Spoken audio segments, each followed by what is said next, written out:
What's up, YouTube? Good morning. It is Wednesday, the weekend before Memorial Day weekend, and I am off to work. I would bet you my paycheck I'm the first customer there. The first person there. First employee, owner, / whoever you want to call me. So, I hope everyone has a peaceful weekend and relaxes. Doesn't seem like it's going to be super summertime for us. But we're going to try and get out on the water with our wave runners, our Sea-Doos. So how many people out there and how many technicians or people in the auto repair industry, probably not necessarily dealership techs, but maybe even dealership techs, heard from the service writer that the engine light is on but the car runs fine? Does that sound correct? The engine light's on but the car runs fine.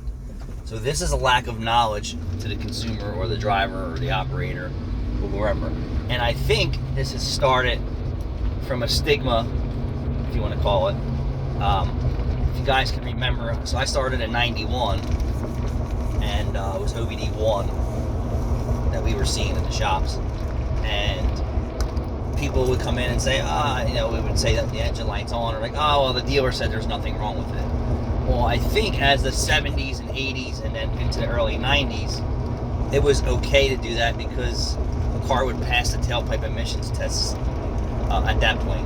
So the dealership would say, don't worry about it. Or maybe the car was out, don't worry about it. So they started that behavior or that brainwashing effect. The customers are saying, well, if the engine light's on and the car runs fine, don't worry about it. That's not true. So in the older cars, the technology and the systems really weren't that advanced. You had a PCV valve, charcoal canister, maybe,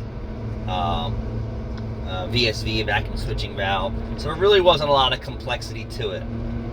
And the systems weren't very thorough. So then if you had an engine light on that wasn't misfire, the car would probably still run, provided that the fuel system was still venting. But then you fast forward into fuel injection and EGRs and digital EGRs and feedback solenoids and blah, blah, blah, blah, blah, blah, blah, blah. And then, they had systems that weren't really that great. You could drive the car with the engine light on and it would still probably pass a tailpipe test. So then, the customers, I think, still feel that way. Like, the engine light's on, it doesn't mean there's anything wrong. But you're so wrong. You're so wrong. Almost to the point to where people were saying, if your engine light's on in your newer car, immediately the first thing you need to do is check your gas cap.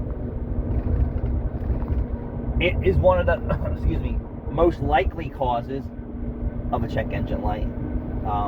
Because people are fueling up all the time and the gas caps wear out and people who are filling your fuel systems don't know how to put the cap back on or leave it off, whatever. So at a quick thought, if your engine light's on, you definitely want to pop your gas cap door, make sure your gas cap is actually there, and then turn it and make sure it's tight and it's on properly. And then now you have capless systems. You're not checking shit.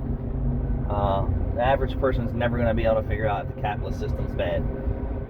You can try and maintenance it, whichever it is, but the moral to the story is, how many times have you heard, and especially in my shop, I bring a car in, customer says I need a tire, I need an oil change, or an engine light's on, or every warning light's on, and they're like, the car's still driving, it's fine. Let me know. So you're completely wrong if your engine light is on. There's something wrong, completely wrong, and not sometimes just one thing, multiple problems. And if you don't address the engine light, like say you fix the misfire or the cat efficiency code or the evap code, here's what happens then. Those 3 codes are in there, and then you just ignore it, and then you get to it, and then there's 10 codes in there, or 12 codes, and some of the systems are affected by the one code, and some are not, and then you have multiple system failures. And then when it comes time to fix it, you get a bill for $4,000 or $5,000, and you're like, the car's not worth it. Yes, the car was worth it. You just continue to neglect it. On top of mechanical failures at the tires, the brakes, and interior, and comfort systems, now the car's not worth shit because you completely neglected it. Thanks for watching.